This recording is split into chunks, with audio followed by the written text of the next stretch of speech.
Tania, chapitre 44, 8e leçon, page 238, Vélo-Ode. Nous avons expliqué comment Nafshi Eviticha, c'est-à-dire l'amour de Dieu, qui s'exprime par une soif de la Torah et des mitzvot, une soif de Dieu, ou bien Ahavat Hashem Kebara de Ishtadel, l'amour de Dieu carrément filial, qui fait qu'on ressent que Dieu est notre Père. Ces deux formes d'amour sont inclus de Ahava Rabba et Ahavat Olam.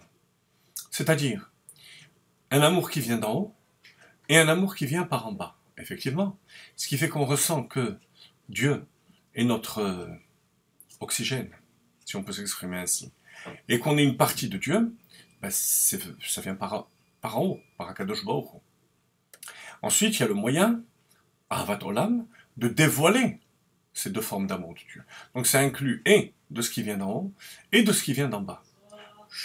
Imaginez-vous l'exemple d'un enfant modèle, intelligent, gentil, studieux, donc qui a tous ces cadeaux du ciel, et qui en même temps se met à travailler personnellement. Formidable. Il ne manque rien, a priori. Et bien Admor Hazaken va nous expliquer qu'effectivement, malgré tout, il lui manque quelque chose. Et quelque chose de fondamental, vous allez voir tout de suite, c'est le feu. Parce que même cet enfant qui a toutes les qualités, peut voir ses qualités s'exprimer par une volonté, certes, mais une volonté froide. Alors que celui qui fait un travail entièrement personnel, donc non pas qu'il est inclus de Ahava Rabba et Ahavat Olam, mais entièrement personnel, par une fatigue personnelle, celui-là a le feu. Ça s'appelle Rish Pe'esh dans la Chassidoute. Alors, prenons le texte, page 238. Velod, elashebet prinot ahavot elu hanal, hen klulot miprinat ahava rabba, ugdol ha'olam idchilu chimusichlim, asher ahava nikret leel beshem ahavat olam. Comme on vient de dire, ces deux formes d'amour sont inclus et de l'amour supérieur, ce qui vient par Dieu, et ce qui vient par l'homme. Rachafal biken, tzarich litroach besichlo, malgré tout, il faut développer l'amour entièrement personnel, qu'on appelle Ahavat Olam,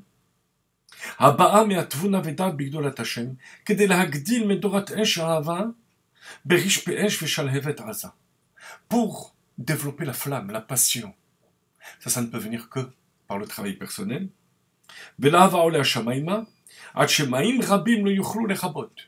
Et ce feu dévorant va faire que le juif va avoir un tel amour de Dieu qui ne peut être éteint, inextinguible.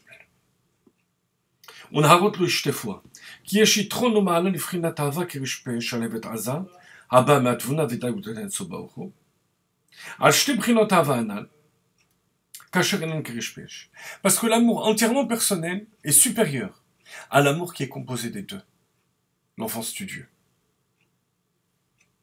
qui a toutes ses capacités et ses dons qui lui viennent d'en haut et qui les développe. Il y a plus fort que ça. C'est l'enfant qui fait tout le travail par soi-même. Comme nos maîtres disent, faites attention aux enfants de pauvres. Et on parle ici de pauvreté matérielle comme de pauvreté spirituelle. Chez Mehent, etc. La Torah, la passion de la Torah, va sortir de ces pauvres. Qui trône à Ma'alat Hazav Kesef. Et la différence entre ces deux formes d'amour, c'est la différence qu'il y a entre l'or et l'argent.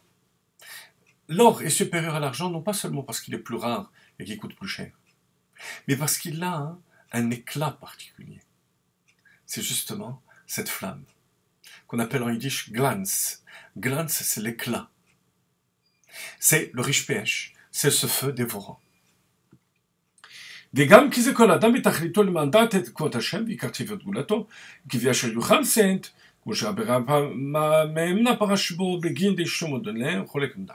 Il y a une deuxième raison pour laquelle il faut développer cet amour de Dieu, personnel, c'est que le but de l'homme sur terre, c'est de connaître Dieu.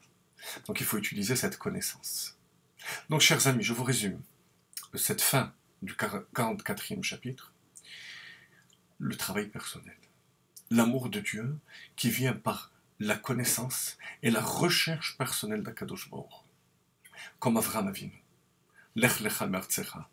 Va chercher Dieu dans chaque élément que tu rencontres dans ta vie, dans les cieux et dans la terre. On raconte que le Baal Tanya, qui était Baal Koré, qui était donc lecteur de la Torah, se mit une fois à lire Bereshit Bara Elokim et s'arrêta pendant plusieurs minutes, pendant lesquelles il méditait. Et toute l'assemblée était dans l'expectative.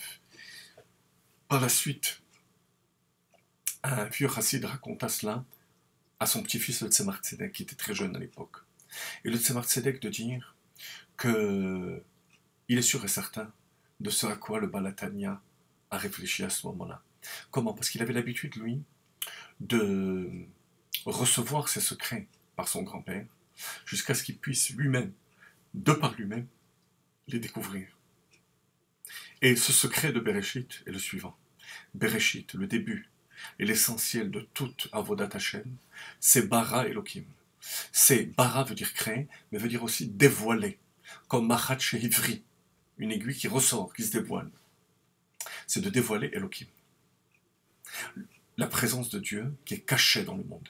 Elokim a pour valeur numérique Hateva, qui est la nature. Ça, c'est la recherche personnelle, qui, surtout pour un Baal Tchouva, doit être constante. C'est ce qui permet de maintenir le feu.